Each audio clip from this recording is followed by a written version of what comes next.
Well, good evening, everybody, and welcome to the Edina City Council meeting. It is Tuesday, October 15th, 2024, 7:03 p.m.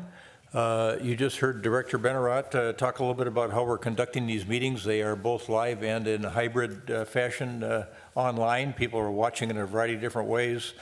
Tonight there is both community comment and one public hearing matter that folks could call in about if they so desire.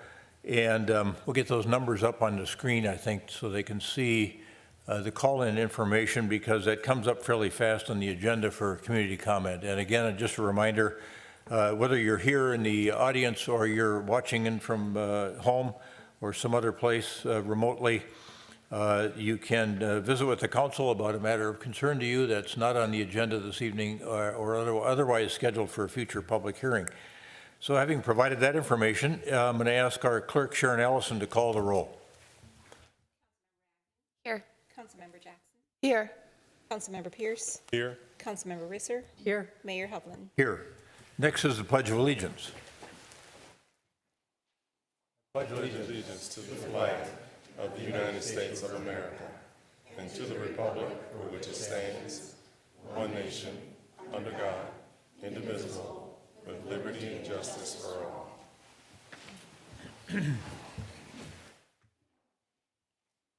Thanks, everyone. We've got a form of meeting agenda in front of us that's been published to the council and the general public. Is there anyone on staff or council that wishes to modify the meeting agenda in any form or fashion? All right. Is there a motion to approve the meeting agenda as published?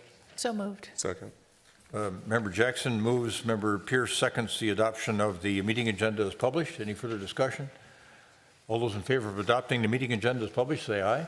Aye. Opposed? Carried. And now we are at community comment. I'm going to first invite anyone in the audience that's wishes to speak to the council on a matter of concern to them. It's not on the agenda this evening or scheduled for a future public hearing. To feel free to come forward and give us your name and your address. And I'm just Sandy a reminder, Carlson. you'll have 3 minutes. Sandy Carlson, 4433 Ellsworth Drive. I just wanted to comment on the 7200 France project being removed from the agenda this evening. It was removed, and there was not a single word in what came out to the public as to why it was removed from the agenda. I had to contact the city staff to find out, what had happened with that. And the frustration is, we as residents organized to have people attend the meeting tonight. And so, it's hard for us to get out, the new dates and what happened to everyone. And there were people who showed up here tonight to listen to the discussion on that we had to sit in the lobby and tell them, I'm sorry, but it's been moved off the agenda.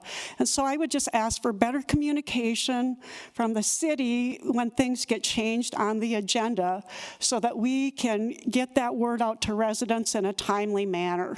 But it is frustrating for people when they show up to a meeting and they found out that, the item has been removed from the agenda. So I appreciate, more timely notice and more information being provided to the community when these changes happen. Thank you. All right, thank you. Let's just check on that. When was the agenda published? Was that on Friday? Sorry. Yes, that's the normal time for it to be published, and I believe that's when it was published. All right. Anyone else? Yes, Member Risser. I'm just curious why it was pulled from tonight's meeting.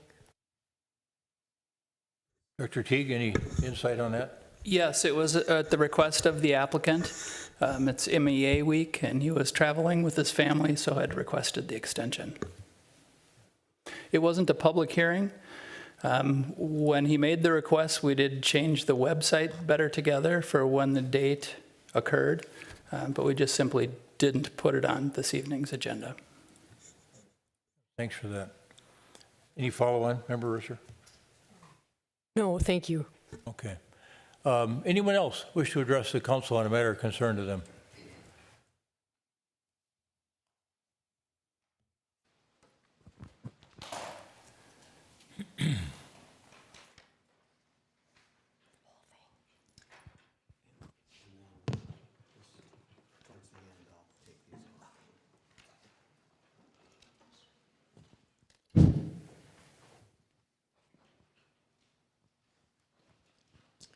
Good evening, Mayor. Good evening. Council members.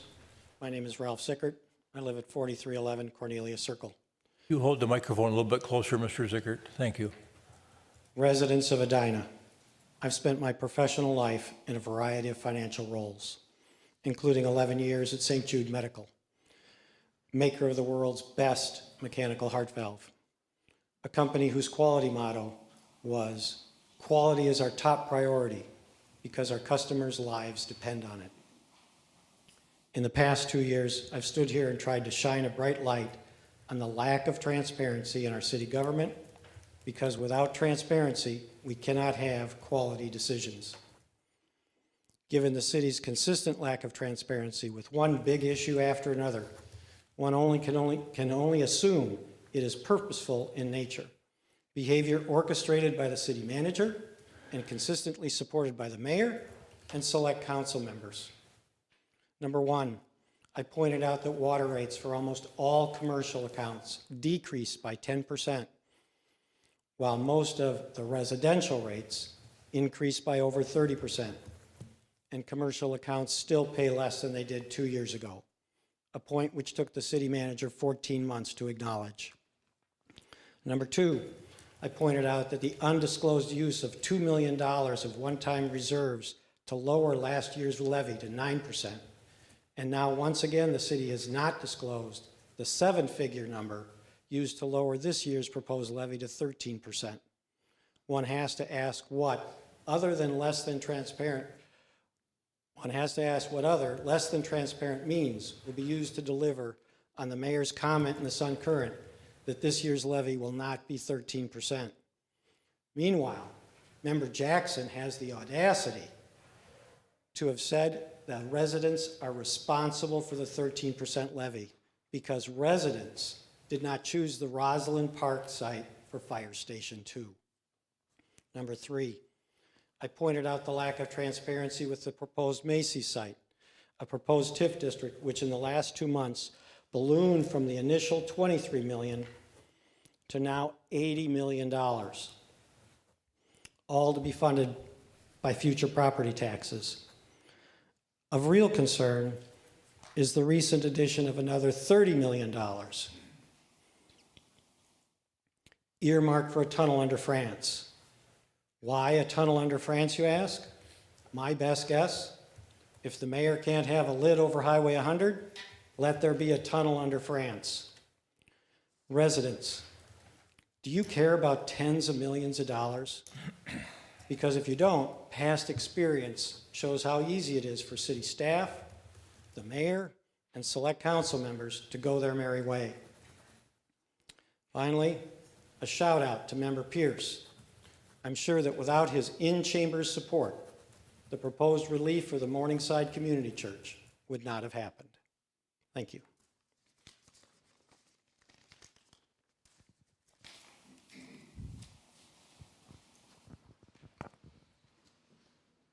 Anyone else? I saw a gentleman in the back that wished to speak. Yeah, a couple of them.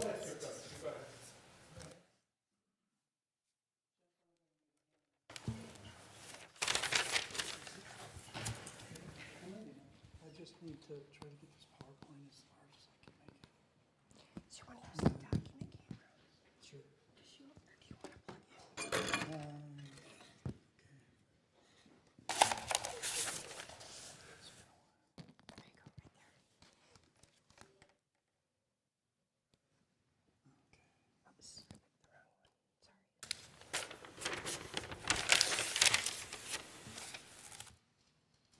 Here we go. Okay. Let's see, where's the slideshow?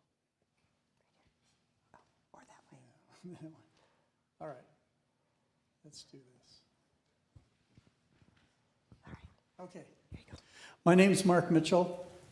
I live at 7001 Heatherton Trail in Edina. Given that the 7200 project has been pulled from tonight's meeting, this is fair game for comment. My concern, as well as the concern of many of the residents in the immediate area, is the consistent violation of the building height overlay districts. It dates all the way back to the Weston, the 7,000, the 7000 France Avenue approval.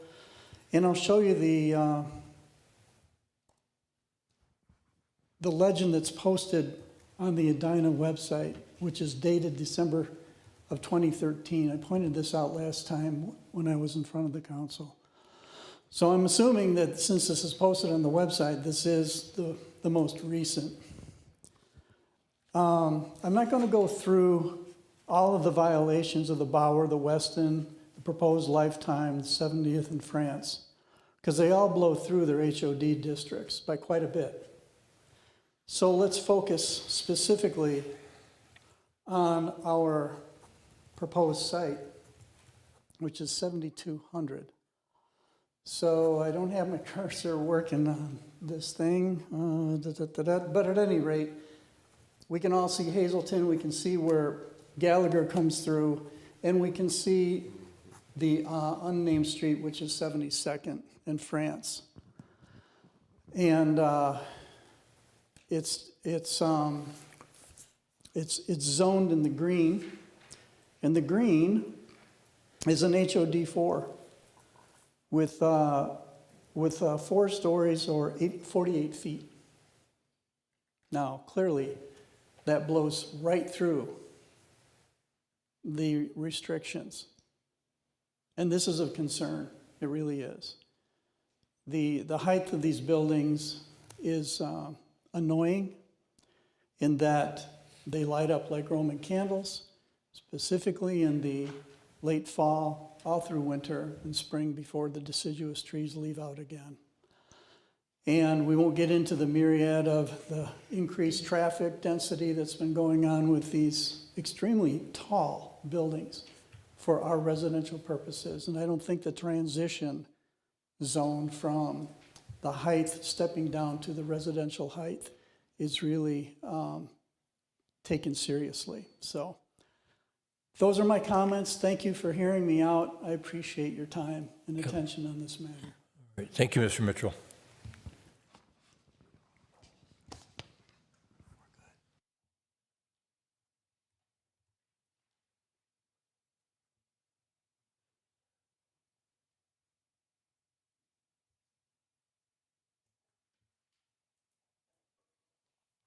Good evening, Mayor. Good evening, Council. My name is John Crabtree. I live at 5408 Oaklawn Avenue. I wish to comment this evening on the Edina Railroad analysis, which was a study which was published late last year. I have some very serious concerns about it. I think I'd start by saying is that you've treated CPKC, the owner of the dam patch line, with very little respect. I believe you've drawn incorrect conclusions or conclusions that you cannot make as to the class of their track operation. As a consequence of that, you then commented upon the gauge of the track, and which I don't think that you were in any position to do. And you also implied that you trespassed, or your consultant trespassed on their property in performing that work. There is some discussion, so moving on to the history then, which is published in this document. I find it at best incomplete. There were actually at one stage 6 railroad stations here in Edina. They're not all mentioned in this report, and particularly the one at Grandview Heights. I wonder why. Now, the report does mention in 1982 the Sioux Line purchased the railroad, but it doesn't say why they purchased the railroad. And that was basically because it was their plan at the time to build a bypass and basically build a trunk freight railroad down to Kansas City. Now, they bought the railroad, but then they were not successful in buying the next railroad. I don't see now that CPKC own the railroad why there is any particular reason they may not wish to do that in the future, given that the operational problems they have of getting trains through the Twin Cities are well known. I would also comment on history. The report states that Progressive Rail bought the line in Bloomington in 2001. In fact, they leased the lines. That to me is a difference. Now let's talk about the bridge over the Minnesota River. TC&W, who own the bridge and track to the mile to the north and shortly to the south, quoted as saying they do not want to go through the trouble of repairing the track and the bridge. However, in the last 3 years, somebody has been repairing the track to the north of the bridge. More recently, in this year, the sidings on the Cargill land just to the south of the bridge have been completely rebuilt. The bridge itself was restored to operation and did operate in 2016. And finally, last year, MnDOT put out a report which said that TC&W wanted some money to help repair the track south of the bridge. Now, if the bridge were not working, why would they ask for money to repair the track but not the bridge? You can answer that question. So in conclusion, I'd say two things. The residents of this city do not deserve this disingenuous and self-serving report. And can you still tell me that grain trains will not run through this town? Thank you. Thank you, Mr. Crabtree.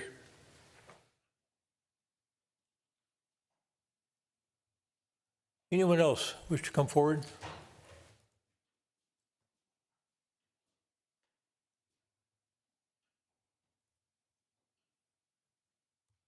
All right, let's go to and see if we have anybody online that wishes to address the council on a matter of concern to them. I do have a caller who's signaling. Let me unmute that line. I will go to our WebEx view. And caller, please go ahead by stating your full name and address for the record and then begin your remarks. Susan Lee, 6708 Point Drive. Good evening. I was very surprised to see 11 public hearings scheduled by the city manager for a single evening. This is wholly unprofessional for a city and shows so little regard for residents' time and prior commitments.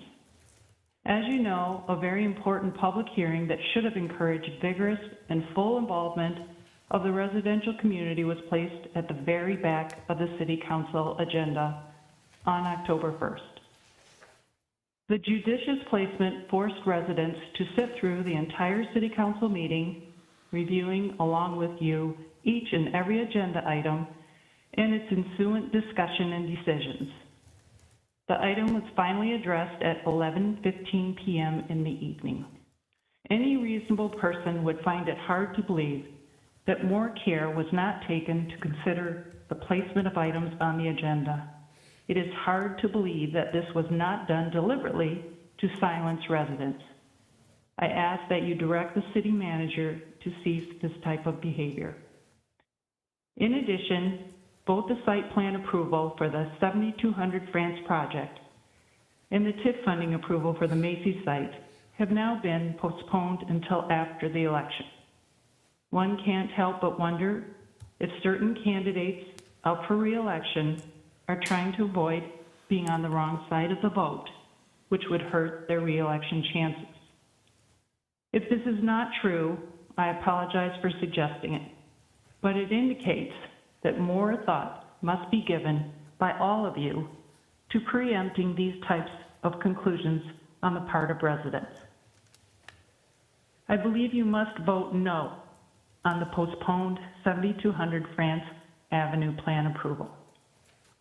All previous projects proposed for this parcel did not move forward, in part because a vehicle exit entrance driveway onto France Avenue was a requirement, but not supported by the county.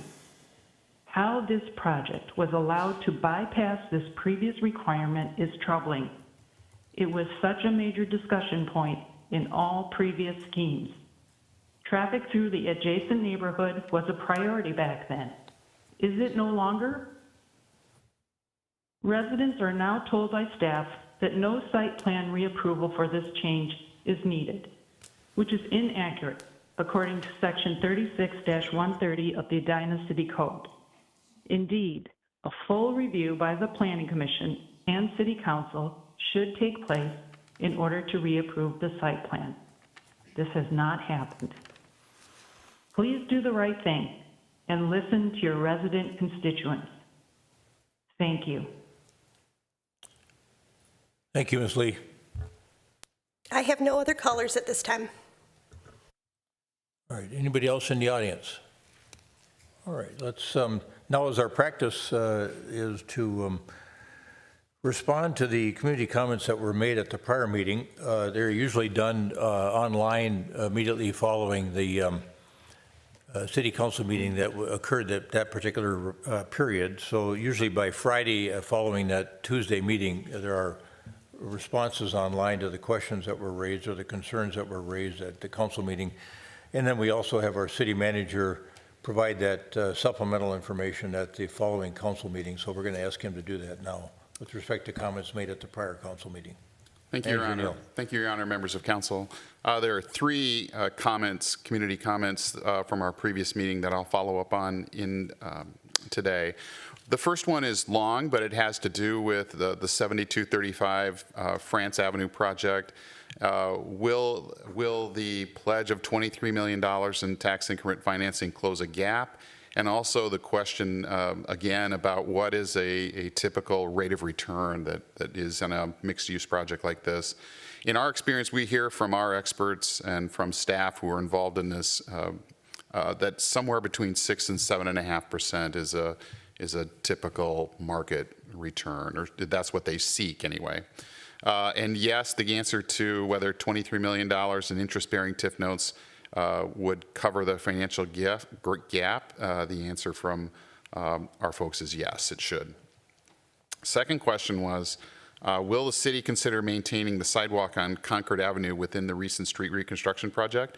We just had a council discussion about that upstairs in the work session prior to this meeting, and we have that on our agenda in the reports and recommendations section, so you'll have a chance to do that later. Finally, what is the city going to do about making the community safer for pedestrians and cyclists? One thing is we have our city attorney working on an ordinance that will put some regulations local regulations into effect regarding e-bike usage in the city, and also city staff looking for opportunities to improve our infrastructure for both pedestrians and cyclists using the PAX fund. That prompt any follow-on from any council members? Okay. Let's move on then to the next portion of the agenda, which is the consent agenda. There are several items there on the consent agenda. We would typically handle those in a single motion. Is there anyone on the council that wishes to remove an item from the consent agenda? Hearing nothing, is there a motion to adopt the items on the consent agenda in a single motion? So moved. Second. Member Jackson moves, Member Agnew seconds the adoption of the items on the consent agenda, portion of the agenda in a single motion. Any further discussion? All those in favor of adoption of the items on the consent agenda in a single motion, say aye. Aye. Aye. Opposed? Carried. All those items on the consent agenda portion of the main agenda are adopted. And then that takes us to the special recognitions and presentations portion of the agenda this evening. And Lieutenant Ryan Schultz is with us, and we're going to get, from an informational standpoint only, and I think this will be quite interesting to all the folks in the audience, and maybe especially the scouts that might be hearing something about this for the first time. We have something in Edina called an alternative response team, and we're going to see a presentation with respect to the activities involved in that alternative response team, work that they do on behalf of all the residents of Edina.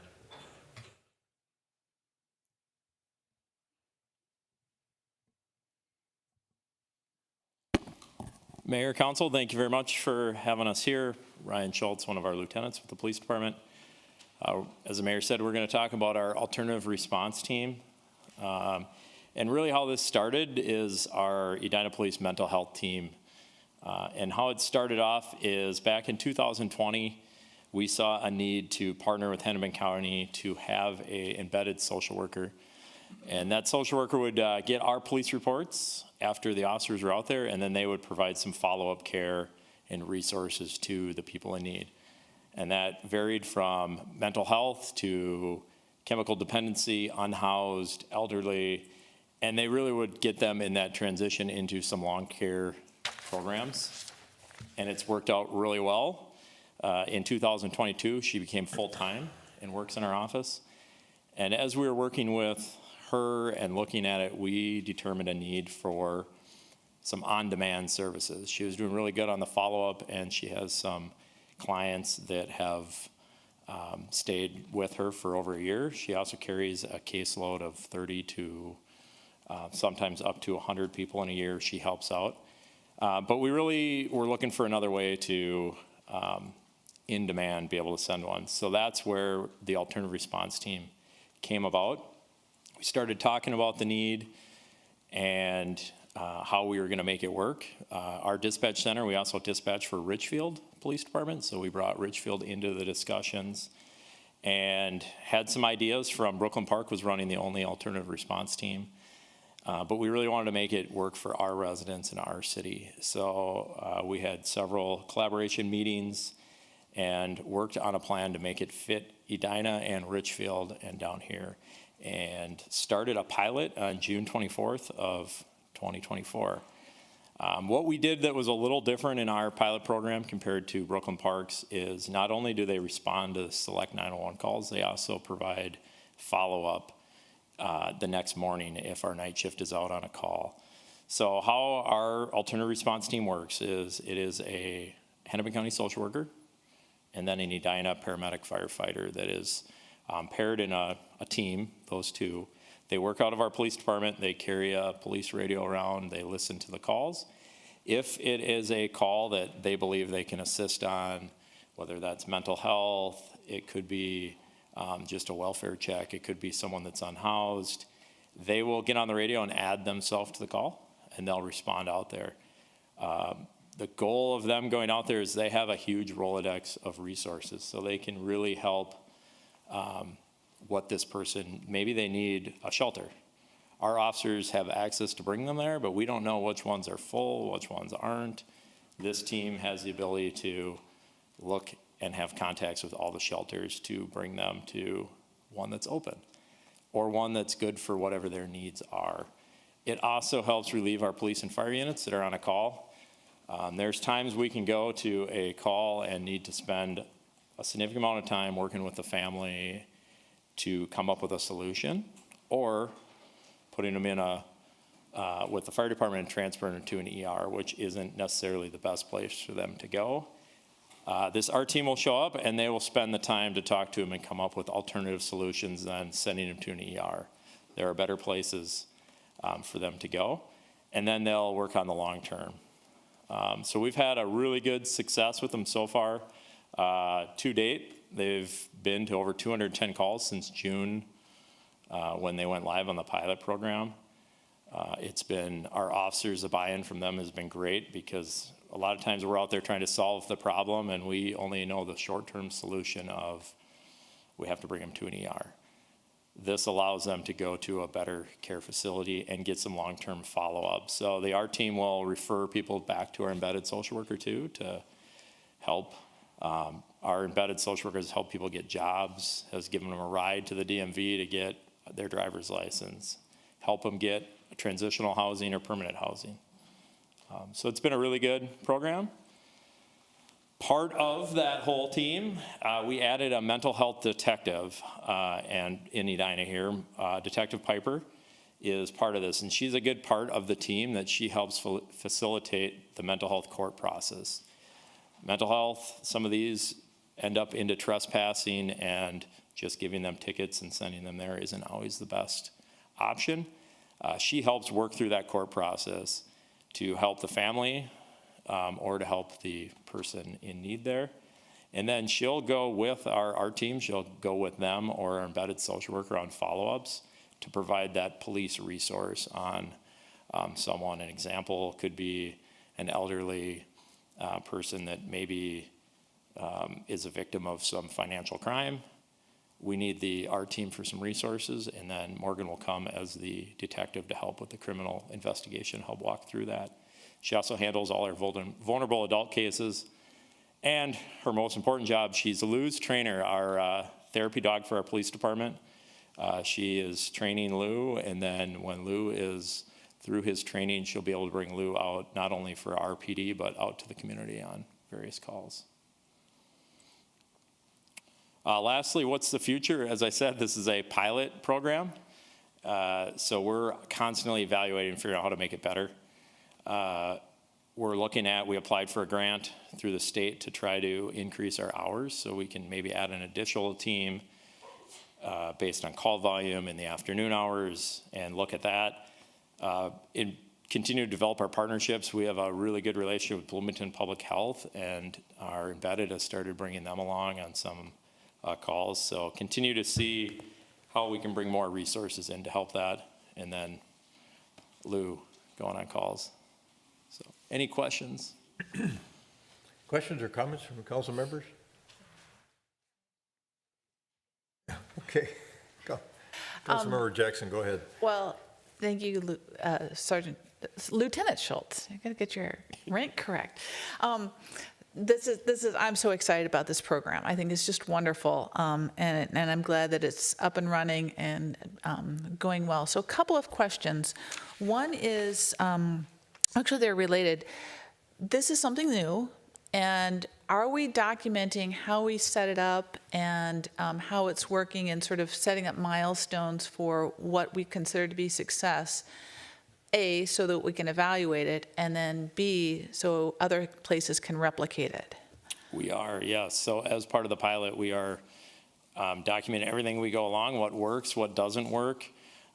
We've changed what metrics we're collecting, so we know how to measure success. And so we're constantly evaluating that, and I think we're set up in a really good spot. Our neighbors have reached out several times on how it's working. They were really interested in it. And I think we see an opportunity as a future to be able to expand this out beyond Edina and Richfield and share what we've come up with. And there's been some really good success stories as our team goes out there and they send me an email like how great things have been.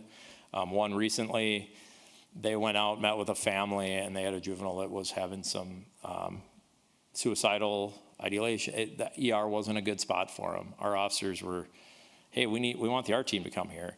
They met with the family.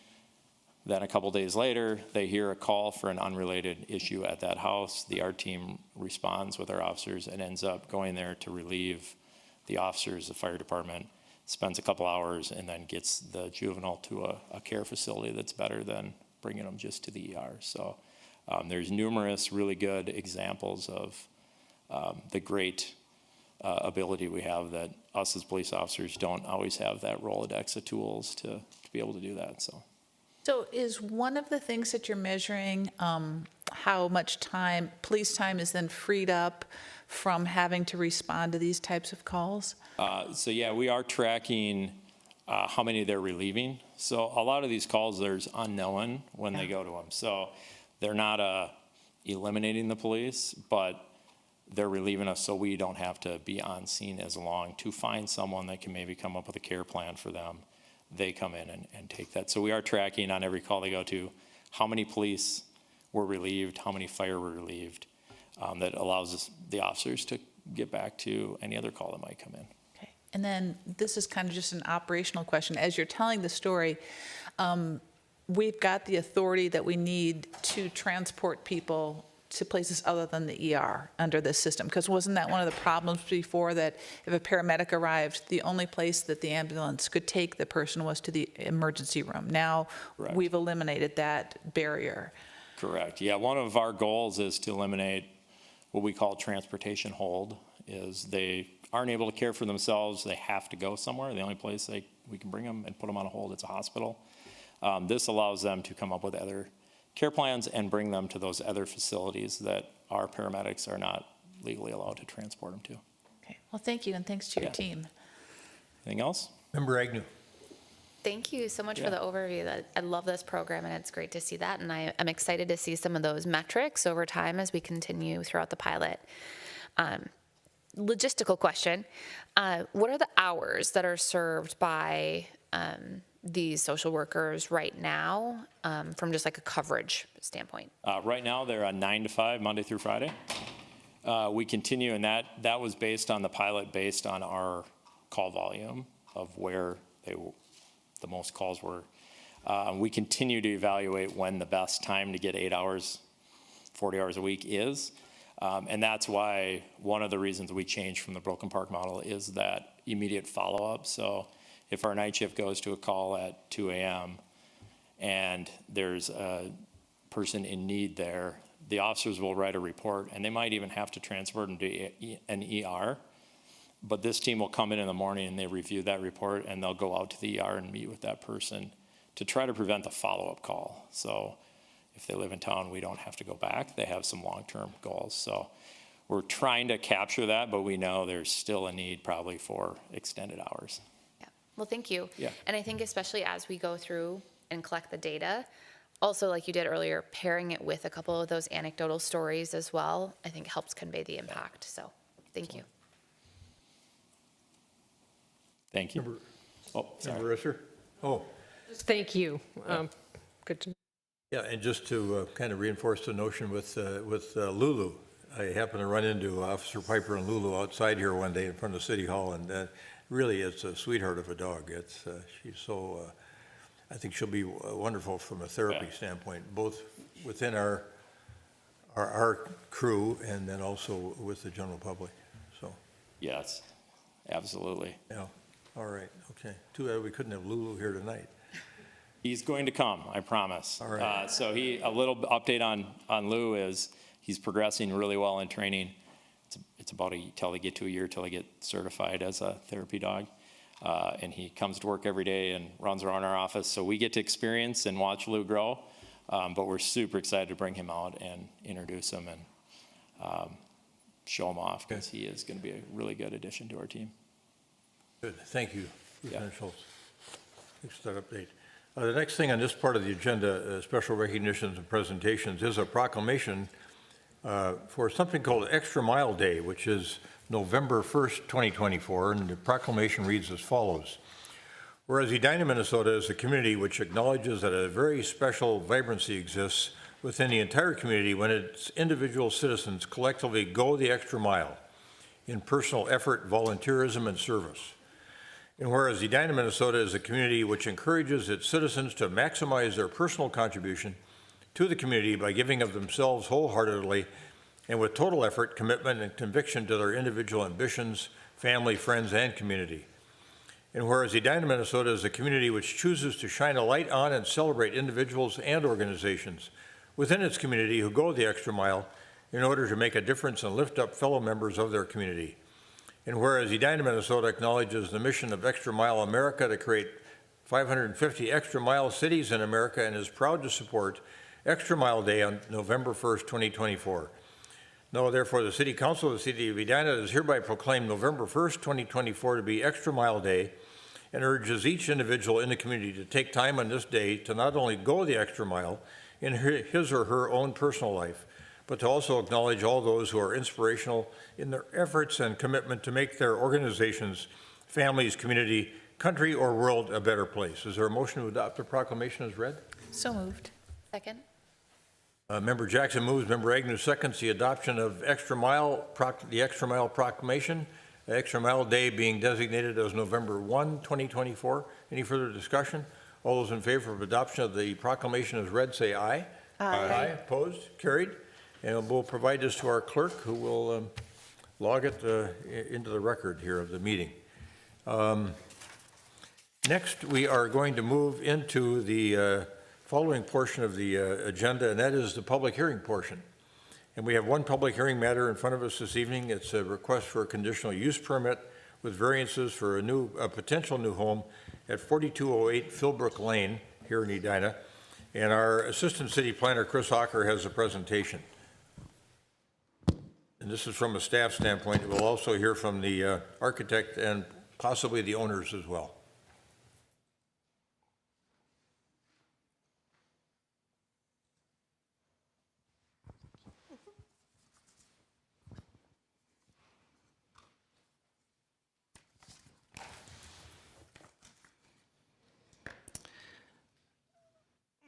Mayors, member of the council, the request is for a conditional use permit with variances for 4208 Philbrook Avenue. Site location is just north of Philbrook Avenue, as highlighted in red. It is a Rambler with an attached two-car garage. The property is currently in the flood zone. It actually is in the floodway. You can see this line across the existing house. This is a survey of the existing house and conditions of the property. The request this evening is for a non-conforming home to be torn down and rebuilt, and for a new home to take its place. It requires a conditional use permit based on the flood status of the property, as well as a setback variance, and then also a variance from the amount of exposed basement wall area, given the fact that there's a limited amount of fill that can be put in the flood zone area. The original home was built in 1960 and predates the flood insurance study, which was conducted in the late 1970s. And that study then designated the property in the floodway. After conducting a site and structure study, the homeowner established that the renovation or addition to the current property just isn't possible given the floodway designation and their family needs. This is a slide of the new home, which is in the magenta color. Underneath it is the purple existing home. So the the new building footprint is much smaller than the existing home. The house on both sides is non-conforming in terms of side yard setback. The minimum side yard setback requirement is 10 feet. On the right-hand side, it's about 4.3 feet away, and on the left-hand side, it's like 5.9 feet from the side property line. What they hope to accomplish is to continue that existing non-conforming setback on the left side of the house, and then they would pull that new building wall over 11 feet away from that side yard, which would greatly improve the setback along that south lot line. This is the new home then in context. They need a conditional use permit for a stem wall and a fill pad to locate the house in order to address the floodplain issue. They also need the variance from side yard setback, as well as a 22.7% variance from the 50% maximum, excuse me, for exterior basement walls to be 72.7% above grade and therefore counted as a third story. The maximum building height allowed in the R1 district is 2.5 stories, so that basement would be counted as a story, so it in essence would be considered a 3-story home. However, the overall height of the building as measured from the front building wall from the existing grade, that's how the overall measurement is taken to the very top of the roof. This is just a little over 31 feet, and for this width of a lot, it could be over 35 feet. So they're well within the overall height requirement. The design and location were determined to be possible after extensive coordination with the City of Edina, the Department of Natural Resources, and the Watershed District. The conditional use permit and variance review and approval is the first step in the local effort to move this project forward towards FEMA for them to review. The next step after receiving all the local approvals is to pursue a floodplain letter of map revision, or LOMAR, through FEMA to remove the floodway designation on a portion of the property so that this home can be built. A subsequent action will also be needed to request a LOMAR F to remove the new home once built, based on fill from the floodplain designation to potentially alleviate the need for flood insurance. Even with achieving the local approvals, there is no guarantee FEMA will approve the project. This property is a third-generation owned property that has always been held in the family. The owners have invested a considerable amount of time and upfront resources for just the possibility to continue the generational occupancy by building a functional new home where they would like to raise their family.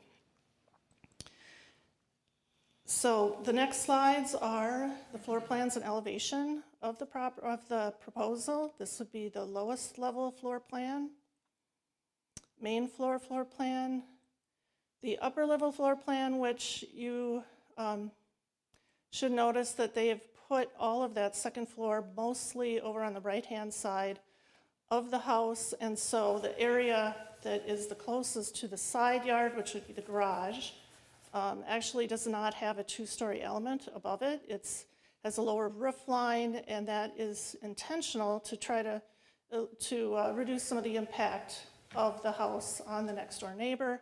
And then on the right-hand side, actually, they've increased the setback beyond just the 10-foot that's required. So you'll see that here in the south elevation or the front elevation that the closest point of the home that they're requesting to match the existing non-conforming setback is that they have a lower roof line, and then on this side they actually have that two-story element, but it's going to be pulled further away from that south, or from that, south lot line. So these are the east and west elevations, and you can see that exposed basement wall area, and then the north elevation. The front elevation of the house, and then the house in context after it's built, given the surrounding homes.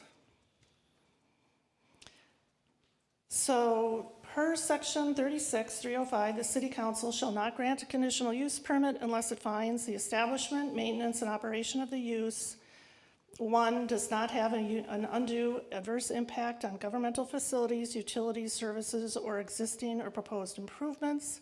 Staff believes the proposed project is located within an established neighborhood and will be rebuilding on a former home site with pre-existing governmental facilities, utilities, and services and improvements.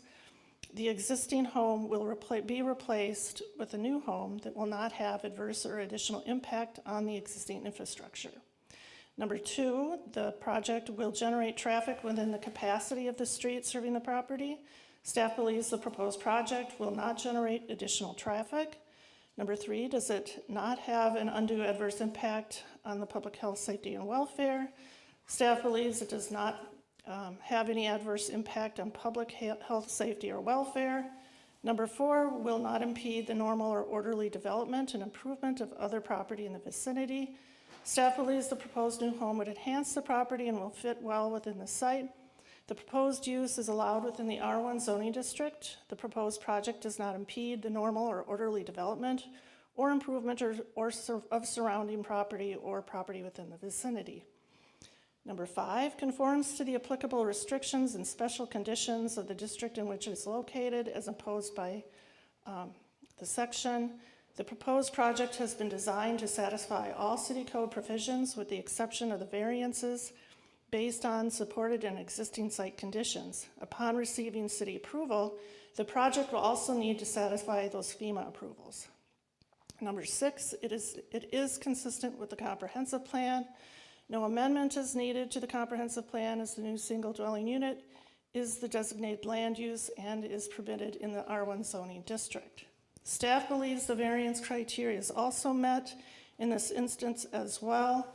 Minnesota state statute ordinances require that the following conditions must be met and be satisfied affirmatively to grant a variance: to relieve practical difficulties that prevent a reasonable use from complying with the ordinance. The practical difficulty of the lot is the location of it, having the floodway within it, the left side yard setback variance of 4.09 feet from the 10-foot requirement for a 5.91-foot side yard setback on the front left corner of the home matches the existing non-conforming side yard setback of the original home, and setbacks of many of the homes in the neighborhood also have those non-conforming setbacks. They were all developed about at the same time, and they all have very similar setbacks. The applicant has indicated multiple scenarios were studied. However, they would increase the amount of fill and impact in the floodway. Neighboring home side yard setbacks are consistently at that 5 feet, and the proposal will maintain and increase side yard setbacks from the existing conditions. Regarding the basement wall exposure, it's caused by the inability to lower the basement floor in the ground due to the minimum low floor flood elevation requirements. And restrictions on fill on the property also impact grading ability and expose the basement walls. Will it correct extraordinary circumstances applicable to this property but not applicable to other property in the vicinity or zoning district? The floodway designation is an extraordinary circumstance affecting and driving all aspects of the home design. It is a city goal to remove properties from the flood zone when given the opportunity. This is the opportunity for this lot. There are circumstances that are unique to the property and not common to every similarly zoned property and that are not self-created. The circumstances related to the proposed project in both requested variants are unique to the property given lot configuration, the flood zone elevations with the impacts that are specific and unique to the site that are not like similarly zoned properties. And will the variance alter the essential character of the neighborhood? Granting the variances will not alter the essential character of the neighborhood. The subject property is currently used for a single dwelling unit. The size, location, scale of the proposed structure is similar to other existing buildings in the neighborhood. The location of the structure was chosen for the compliance with FEMA. The side yard setbacks will match one side and increase on the other from the existing home setback. Basement exposure is due to limitations on fill in the flood zone. The home will appear as a two-story home from the street and will conform to the maximum height measurement from the existing grade before improvements. So staff recommends approval of the conditional use permit with a 4.09 foot setback variance and a 22.7% variance from the 50% maximum for exterior basement walls to construct a new home at 4208 Fullbrook. Approval is subject to the following findings. The proposed project meets the conditional use permit standards of Chapter 36. The proposed project meets the criteria of Minnesota state statutes and the Edina zoning ordinances to grant both variances requested. The property is currently located in FEMA-designated floodway. It is a goal of the city to remove structures from the flood zone. When presented with the opportunity, this proposal will achieve that goal. The project presents opportunity to correct floodplain designation, which is a practical difficulty that is unique and extraordinary circumstance of the property. The proposed project will not alter the essential character of the neighborhood. Approval should be subject to the following conditions. The construction plans must be consistent with the proposed survey and plans date stamped August 15th, 2024. Compliance with all conditions outlined in the city's engineering memo dated September 16th, 2024 as follows: an administrative exception to the first floor requirement, a successful letter of map amendment or LOMAR from FEMA, which moves the floodway designation off the building pad and which has been formally adopted by the city. Demonstrated no increase or transfer in flood risk to others certified by a licensed engineer. The proposed stem wall must be certified by a licensed structural engineer. Permit issued by the Minnehaha Creek Watershed District. An elevation certificate will be required before issuing a certificate of occupancy, and also compliance with the tree protection ordinance in coordination with the city forester. With that, I can stop and answer any questions that you may have. The applicant's architect is present, as well as the property owners. Thank you, Ms. Ocker. Let me check with council members to see if anybody has any questions at this point in time. If not, we can move on with the applicant portion of the presentation, and maybe the homeowners want to speak to us as well. And at the Planning Commission, did you comment on what occurred at the Planning Commission? It was passed by one denial. The rest of the Planning Commission supported it. Remember the vote was, so there was one person that voted no, all the rest of the Planning Commissioners voted in favor of it? That's correct. Okay, thank you.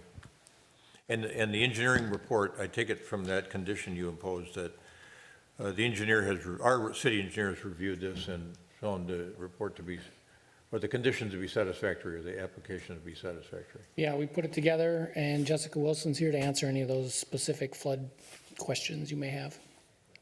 And is it necessary for you to assist the applicant, should it be approved with respect to FEMA or any other watershed district issues? Jessica's already been assisting this applicant quite a bit on all these conditions already. All right, let's hear from the architect and the homeowners if they want to speak with us as well.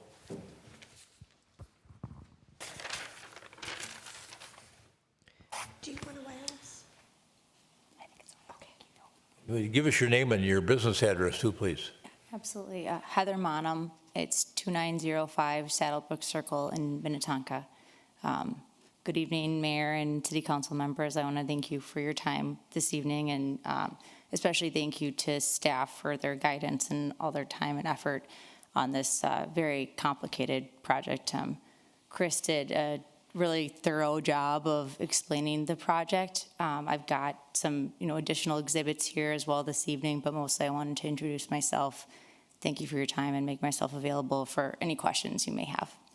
Okay. And the homeowners, Mike and Courtney, are here this evening as well too. They don't plan to present, but they're available if you have any questions. Okay, and any comment? I take it this is Michael Bush. Yeah, come on forward here, Mr. Bush. Yes, that's correct. Current address is 7112 Heatherton Trail. That's where we live right now. This is my childhood home that I grew up in. Just to give you a little color on the human element of it and the attachment that we have, or that I have, my grandparents purchased the house in 1973 from the original owners. They lived there and they raised half of my very large family, half of my aunts and uncles in that house.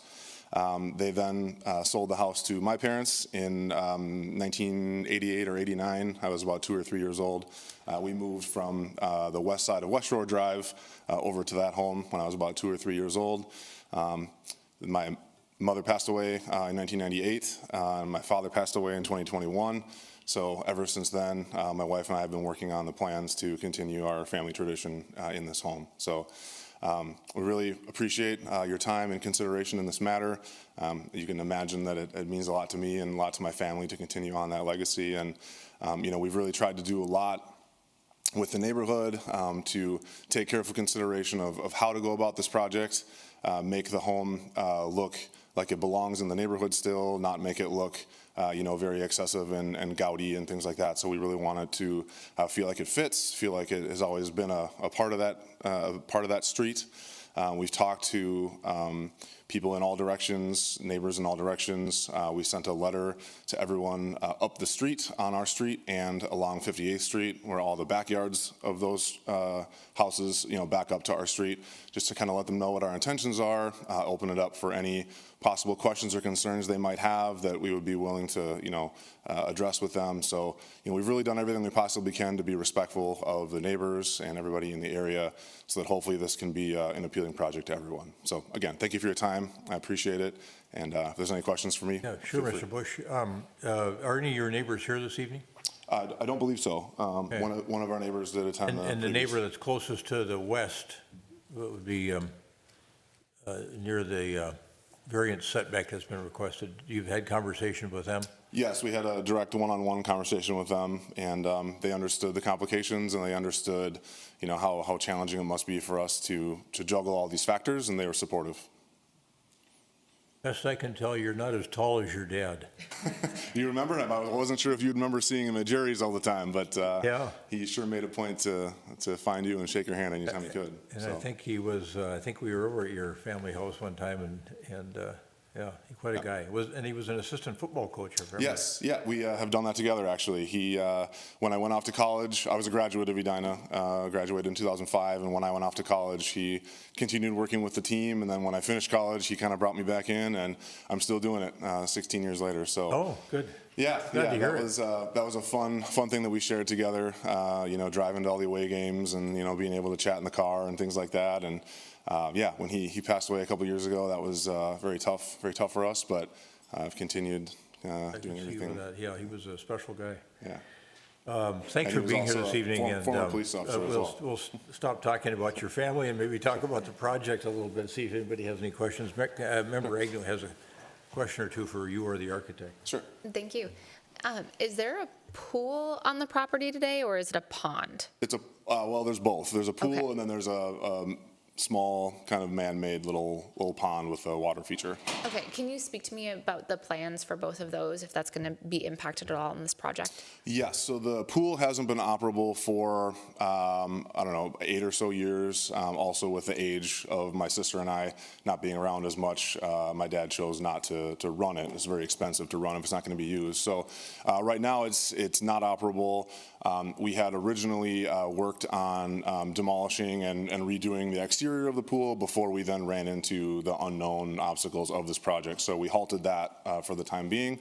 But that will be part of our project, is to fully restore it into working order. Wonderful, thank you.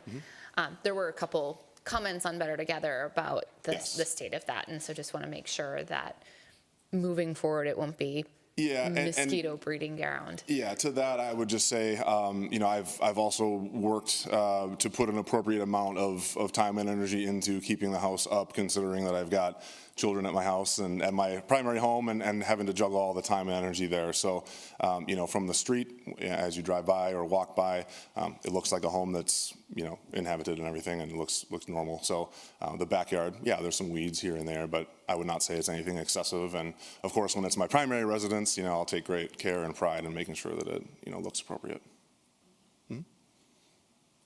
Member Risser.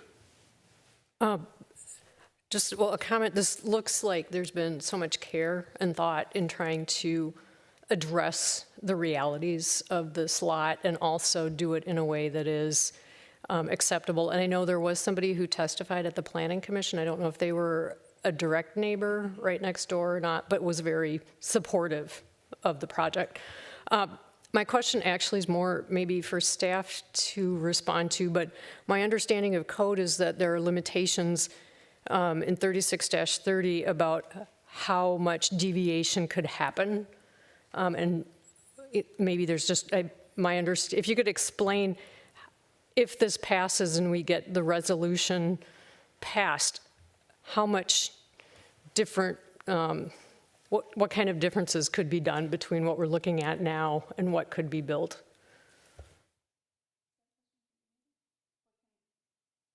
So to clarify, your question is, you know, how can what's built change from what is in the proposed plan today? Exactly. And we've had just, you know, we've seen changes that have surprised people, and particularly going from the first reading to the second reading, it seems that it's sort of the sky's the limit and you can make radical changes. And so I just want to know what kind of boundaries are there.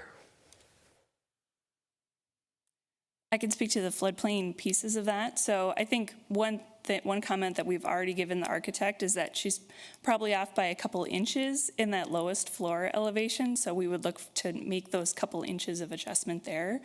But as far as the stem wall changes and things, we're going to make sure to hold them to that, you know, no net fill, no net change in the risk in the grading of the lot.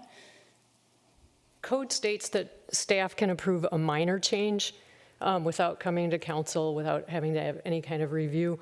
But apparently between the first reading and the second reading, that might not necessarily apply, and it could be a radical change way beyond what a minor change would be. And I'm wondering if that applies to this project. It's really hard to answer based on the hypothetical. Okay. So I'm not sure. Thank you. Other questions from council members at this point in time? All right, folks, stand by from a staff standpoint. Mr. Bush, we're going to open this up for public testimony, see if anybody wants to testify, so you can go ahead and sit down for now. And so the recommendation from staff on this matter is going to be consistent with some of the things we've done in the past, and that is to close the public hearing at noon on Sunday, November 2nd, in terms of providing additional information. We probably close the verbal part of the public hearing this evening, and then continue the matter to the November 6, 2024 City Council meeting for action. Is that what the motion is requesting, Ms. Ocker? Okay, thank you. Is there anyone in the audience who wishes to testify regarding this matter? I'm going to open it up now for public testimony. Seeing no one coming forward and hearing nothing from the audience, I'm going to check to see if Director Benarott has anybody online. I don't have anyone online for this item, Because there is a short delay in the broadcast, I'd recommend we wait 1 minute before moving on, just to give people time to call in if they were so inclined. My clock shows that it's 8:04, so I will come back to you at 8:05 or when I have a caller, whichever is first.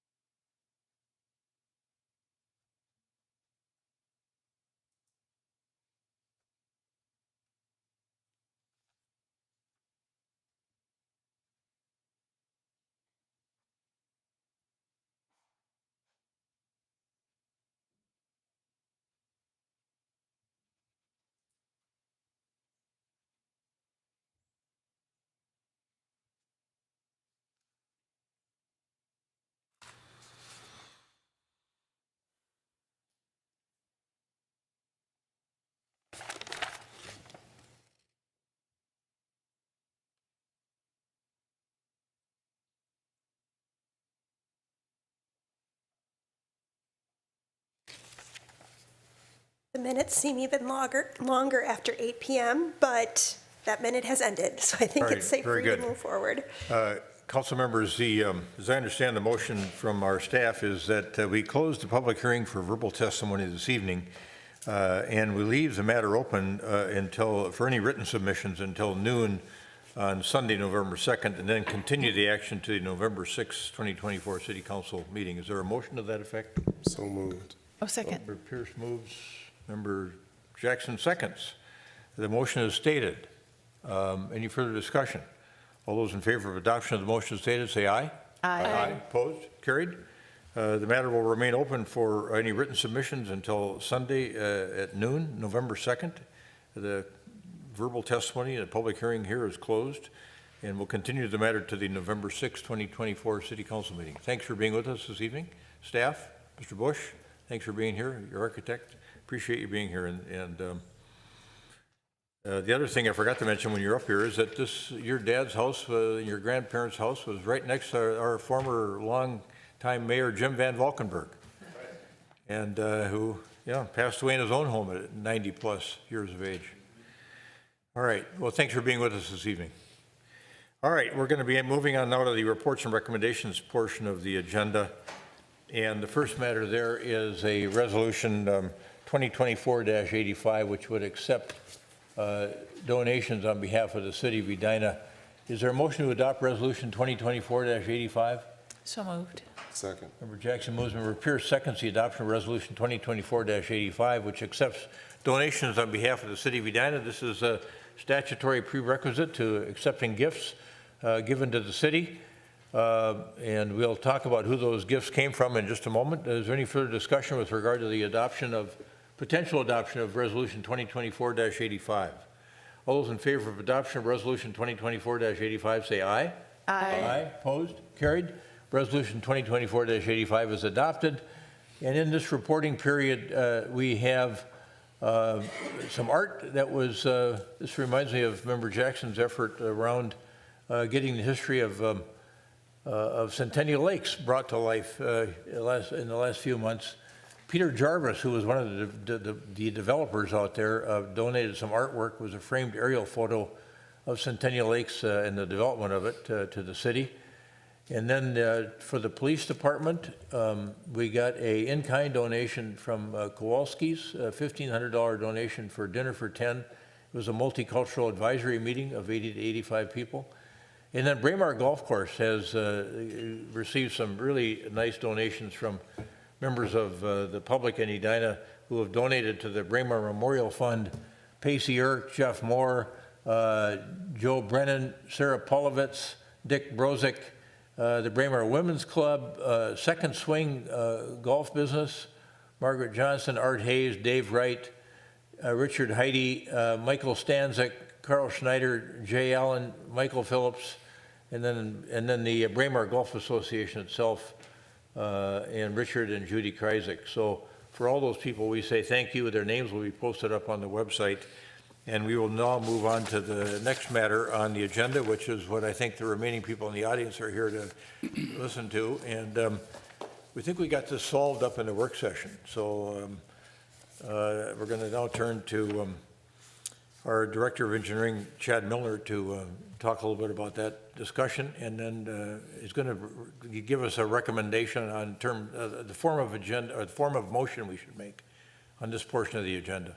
Thank you, Mayor, members of council. We had a great discussion upstairs on two topics. It was the overall citywide sidewalk maintenance policy. We got some feedback from you, but then we drilled down and talked details about the Concord Avenue sidewalk from Valley View Road to 64th Street. But then we also, within the neighborhood reconstruction project, the Concord neighborhood project, we also talked about Wooddale Avenue from Valley View Road to Nancy Lane. So staff shared that these two sidewalks don't meet the current practice.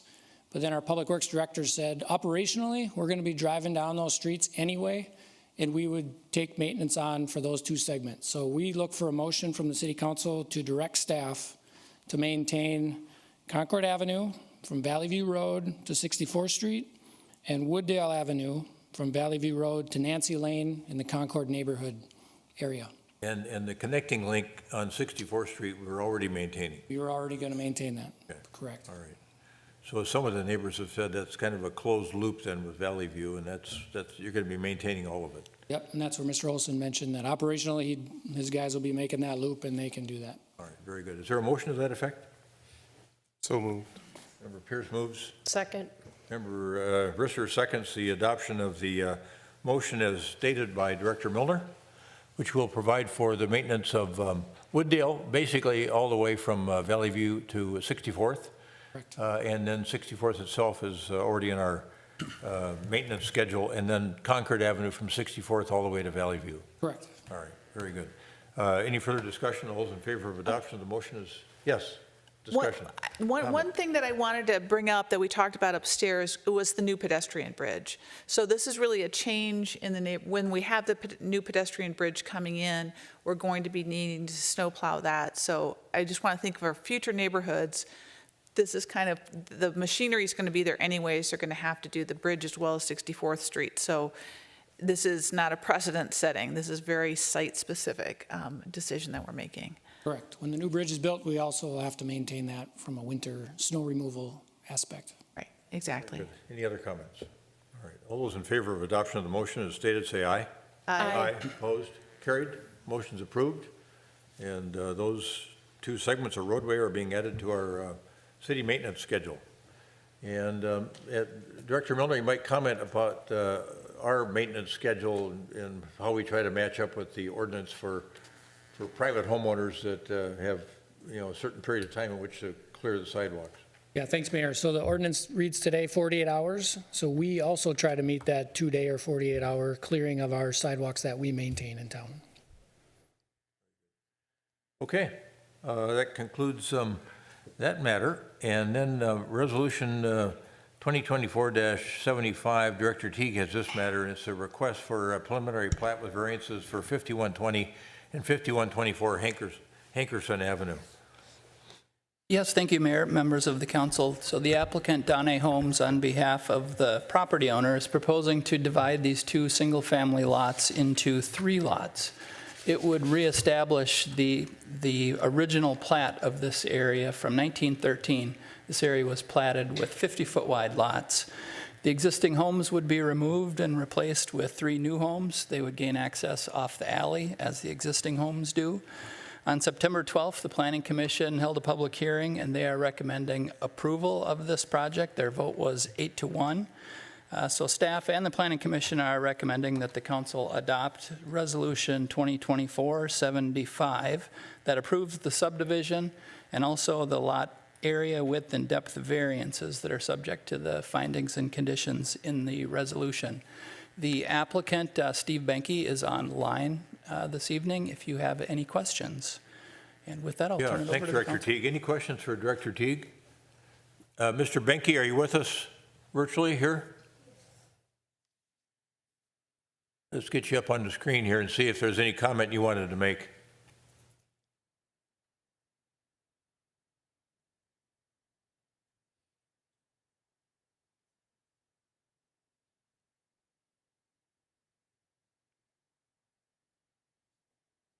All right, Mr. Benke, we can, your name's up on the screen. Can you hear us okay?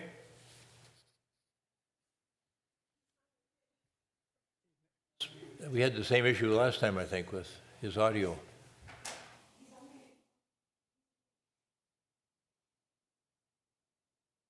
I can hear you fine. Are you able to hear me? Yeah, we can hear you. Oh, very good. You might want to be a little bit closer to your microphone. You sound a little distant. Very good. One moment here, I'll adjust. Mr. Mayor, members of the council, I think we presented our case pretty thoroughly at the last meeting, and I'm waiting to see if council has any additional questions. Yeah, thanks for that. Let me ask council members if they have any additional questions regarding this matter or comment that would pertain to you or staff. Anyone? Member Jackson. Yes, Mr. Benke, if I remember correctly, at our last meeting, you talked about the possibility of being able to move these homes to another location. Is one of them that you're planning to do that with, or are you still planning that? We do. We have a quote and a contract waiting for one of the two residences. The other one's construction is not doesn't work well with a move. Terrific, thank you. Which one is being moved, Mr. Benke? The 4124. The other home has a significant portion of slab on grade construction, which there's not really a floor to pick the building up with. So I'm looking at a photo. There's a gray Rambler closest to the townhouse project you did, and then there's that little mid-century modern red one to the north. Right. Unfortunately, the Rambler is a prime candidate. The other one is not. Okay, very good. Well, this is an interesting project, I think, returning to that original platting of the neighborhood. And Planning Commission action again, Director Teague? Was for approval on an 8-to-1 vote. Okay, very good. Anybody on the council care to make a motion to adopt Resolution 2024-75, which approves the subdivision lot width, lot depth, and lot area variances for 5120 and 5124 Hankerson Avenue? So moved. Jackson moves. Member Pierce seconds. The adoption of Resolution 2024-75, which would approve a subdivision lot width, lot depth, and lot area variances for 5120 and 5124 Hankerson Avenue. Any further discussion? Yes.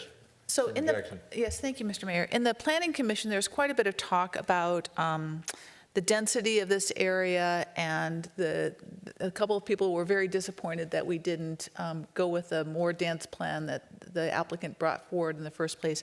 And I just want to make a note that as we're moving it towards the next comprehensive plan, that in these sort of penumbra, for lack of a better term, or the skirts around our areas of change, that we want to do some community-wide discussions about what the zoning in these areas would be like, because I took to heart a lot of the comments that the Planning Commission made.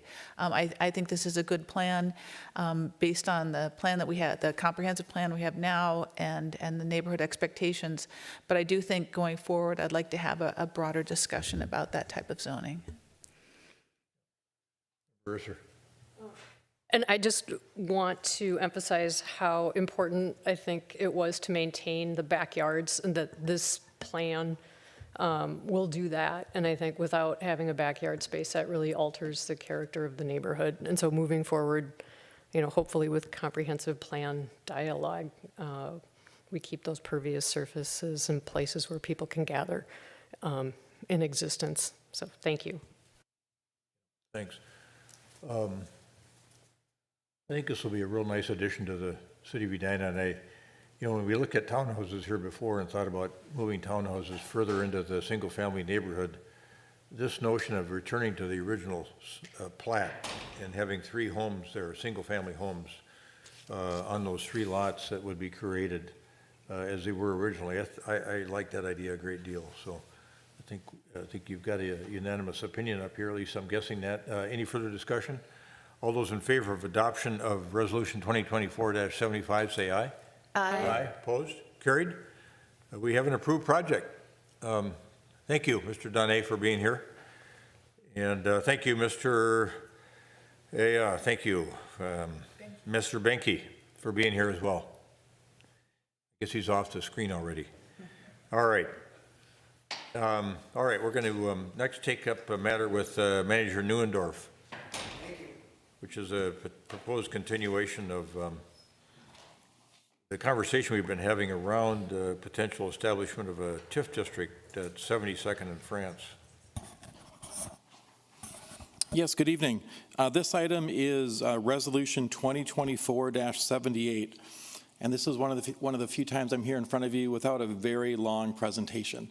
You'll recall on October 1st we held a public hearing about a proposed tax increment financing district on the site where the Macy's Furniture Store is currently located.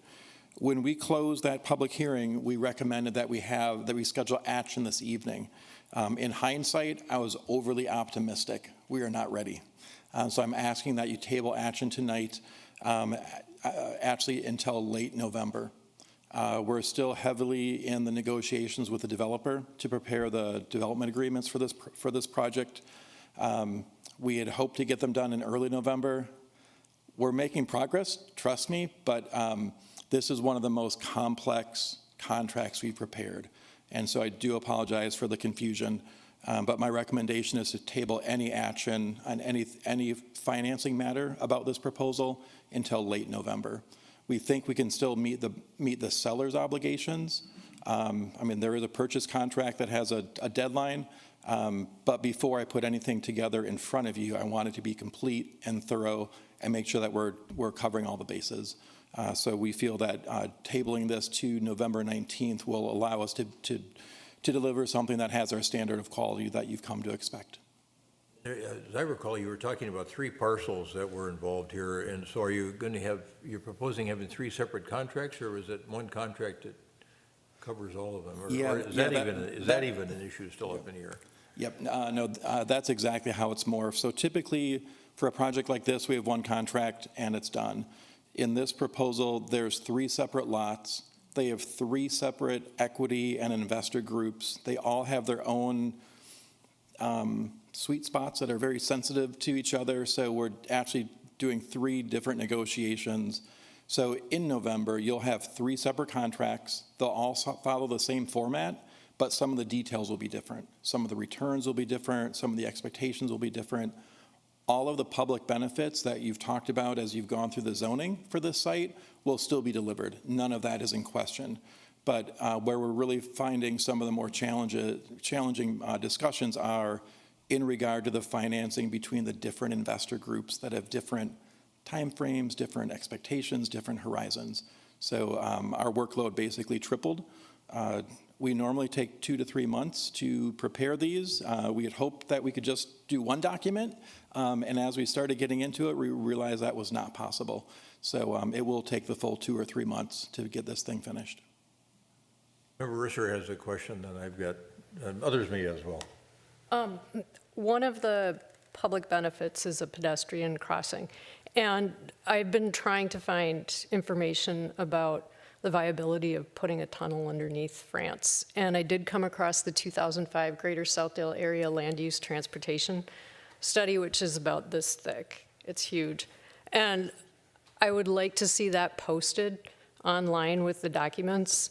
I also looked at the 2007 Promenade Study, and there's one paragraph about tunnels, which is basically saying it's really hard to do in terms of security and, you know, appeal. That's not the correct word exactly, but what I'm seeing is there really isn't anything out there because this is not really something that people have considered to be viable.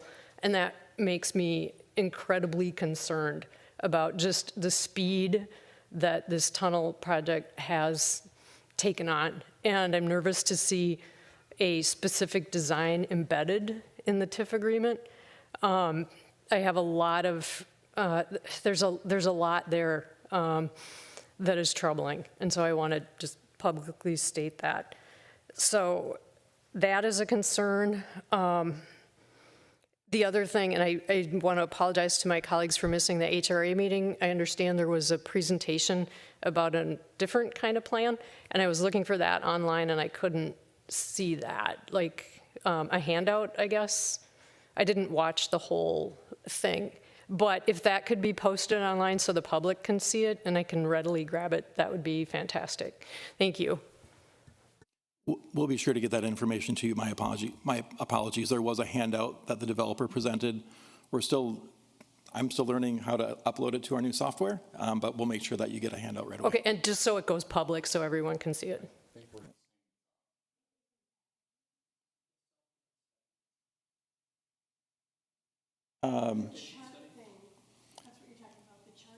The presentation from the developer. Right. We'll make sure that it is,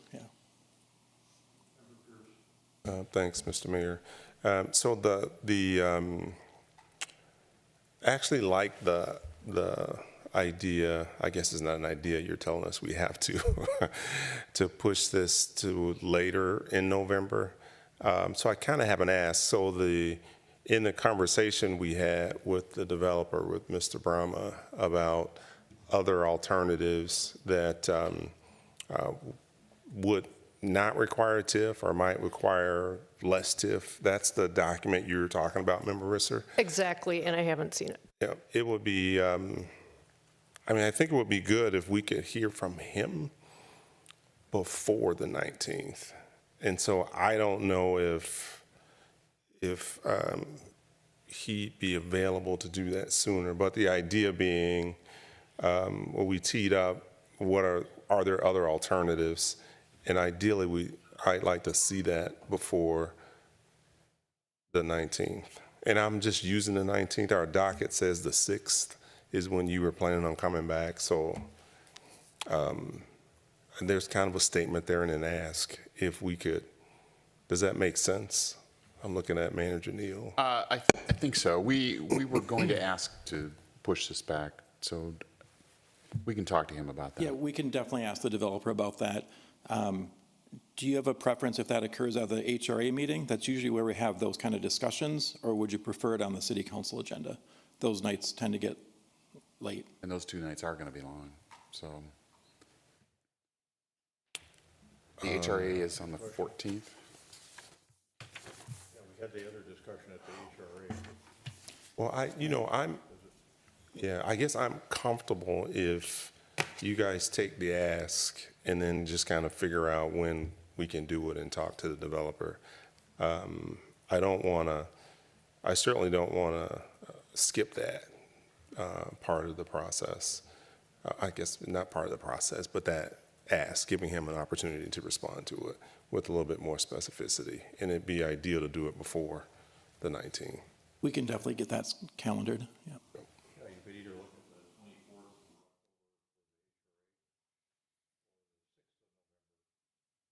Right, we have a couple options to choose, so we'll look at calendars, try to find a date where everyone can attend, and continue that conversation. Thank you.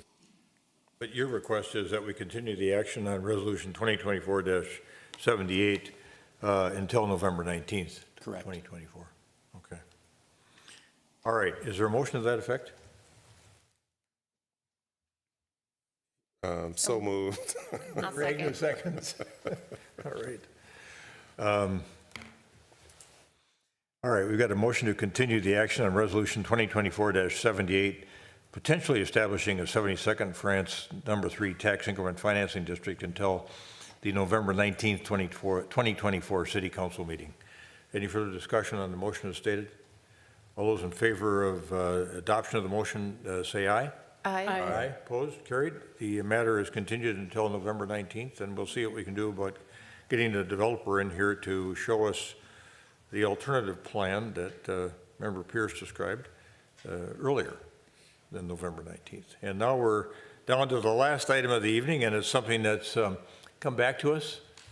And just in advance of your commenting on this, Director Milner, I think all of us want to extend a thanks to you for visiting with the Edina Morningside Community Church on this matter. We know they were in here and very concerned at the last meeting about the special assessment for street improvements that they had, and some analysis went into that post that meeting by you and your staff, and you came up to some other conclusions, I think, other than what you had initially recommended. So go ahead and let us know what that's all about. Yeah, thank you, members of the council. That's exactly what we did. So we received that initial letter from the church on Monday, right before the public hearing.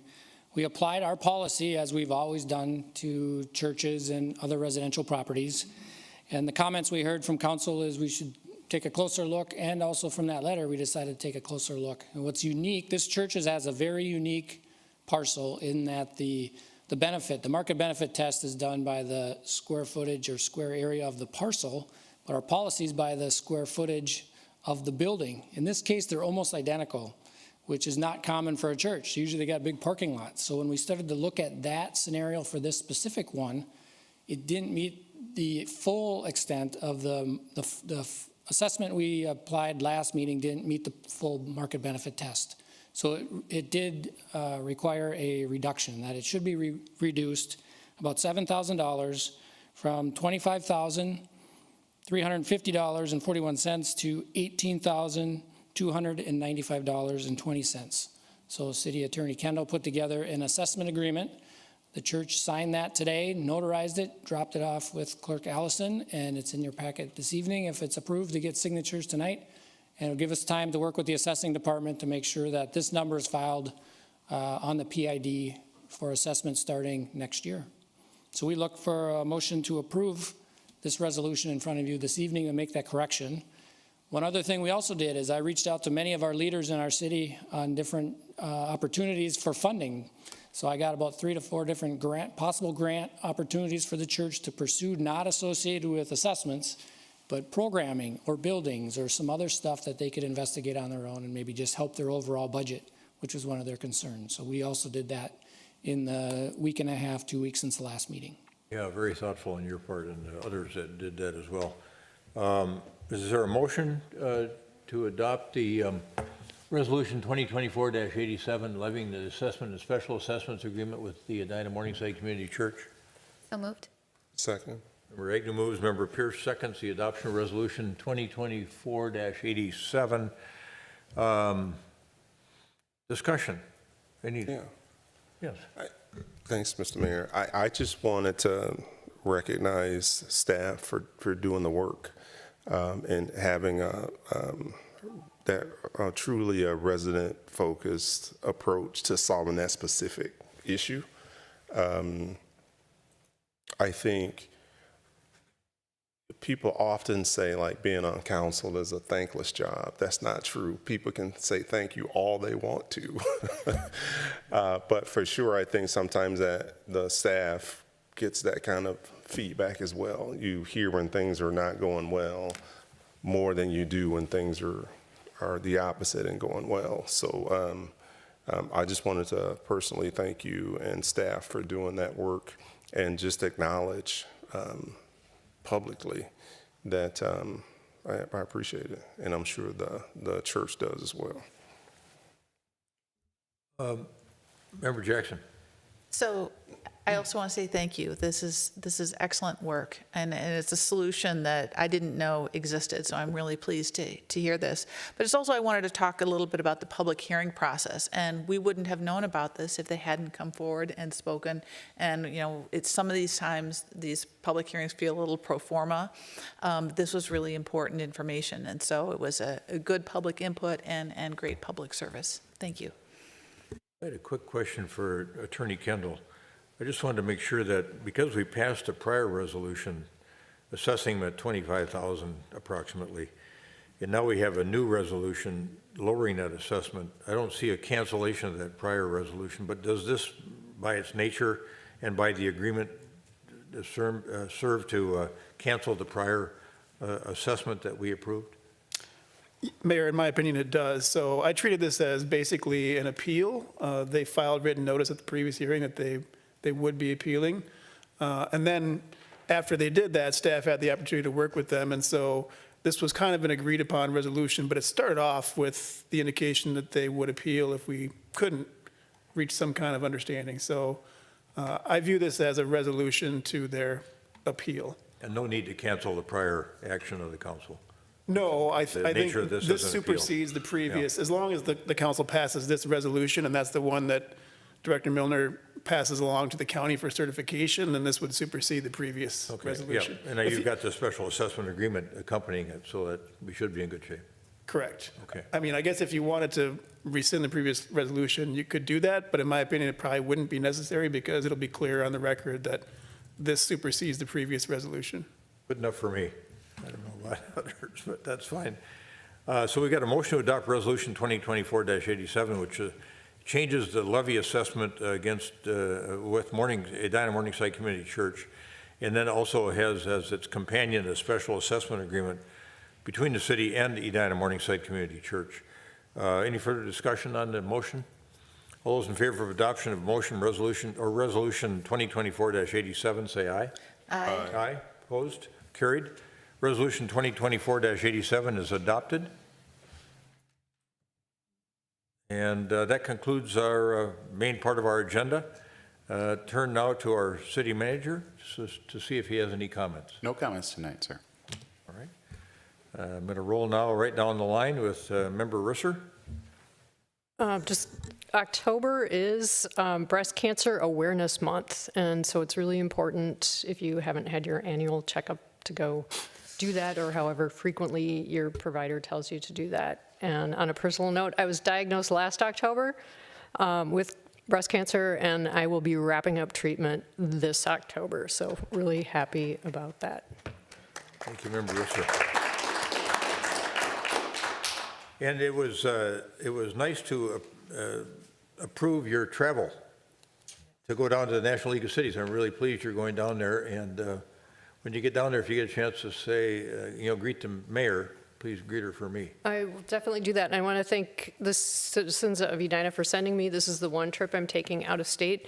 And it is important, I think, to have representation at this event. And so I will be there representing Edina, and I will be able to get information. And you need to show up and be present in order to have access to all of that. So thank you. And the National League of Cities meeting is in Tampa, Florida. And yes, it is.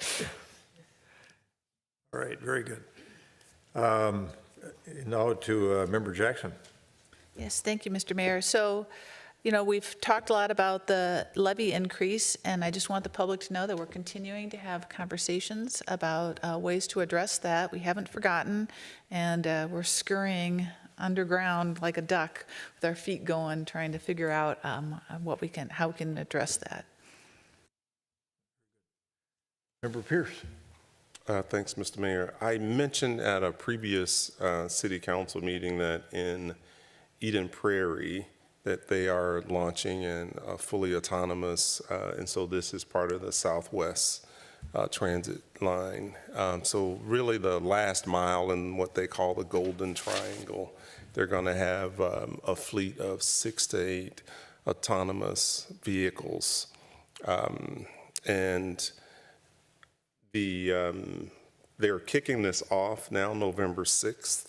And so I think the last time I mentioned it, they were at a point where they were still kind of mapping the routes. And at that stage, they were mapping unplanned events. And so they used the example of this car is traversing a route and turkeys come out. And so the car doesn't know what to do. What are those? And so it has to radio back to the command center, and the command center says, those are turkeys. You wait until all the turkeys have passed, and then you continue your route. And so that's the kind of work that they were doing, a little bit of machine learning is the way to think about that. But November 6th, from 4 to 6 at the Southwest Station, they're going to be giving rides. And so if you want to just try it out, and they'll be complimentary. If you want to try it out, I plan to be there. And so I am going to try to do that. I leave to go out of town on the 7th. And so I'm going to try to be over there. And the reason I'm talking about this is because I am the commissioner for the 494 corridor, and we assign a council member to do various things outside of the city, and that's of Edina, and that's one of the things that I'm doing. So November 6th from 4 to 6. Member Pierce, That's city council night, don't forget there's a city council meeting. Oh, yeah. I'll be here then, so then I can go. Be back here by 5:30. Right. Member Agnew. The call out that I have, we're in the fall now. It hasn't quite felt like it, but we're in fall. And Halloween is around the corner, so I'm super excited about that. 50th in France, they're doing their annual trick-or-treating. And so that is October 26th from 11 to 2. So I'm going to figure out a time to bring the girls. I'm excited for it this year and hope to see others there as well. That's it. Yeah, that's a good plug for 50th in France. Folks, if you can get down there to 50th in France, it would be wonderful because they could really use the support as we try to get this E-line project in a position where we can get through the winter and get some of that work done down at 50th in France. So for me, TAB meeting tomorrow, and thinking about Member Risser heading off to represent Edina at the National League of Cities meeting caused me to think about that. I haven't reported out on that leadership meeting I went to outside of Boston, down on the Cape. The weather was terrible, which was fine because you're inside most of the time anyway. But that meeting, the new president of the U.S. Conference of Mayors is the mayor of Columbus, and each president has an area of emphasis. The last president was the mayor of Reno, and Hillary Sheevy, her emphasis was mental health. This president, Andy Ginther, his emphasis is all around housing. And so we spent a lot of the weekend talking about housing and some of the same issues that we've talked about in terms of the missing middle that Member Pierce has worked on so diligently over the last couple of years, and across the country, what are people going to do about the missing middle? And then we also spent some time talking about transportation. We had one of the ranking members of the House Ways and Means Committee there, and we talked about this changing landscape for transportation and local transportation, more pressure on local systems. We talked about that and what we're calling the new localism, to see if with the Surface Reauthorization Act in 2026, we can start to strategize with other organizations like the National League of Cities, NACO, the County Association nationally, to work together to think about getting a tranche of money equivalent to CDBG funding coming directly to local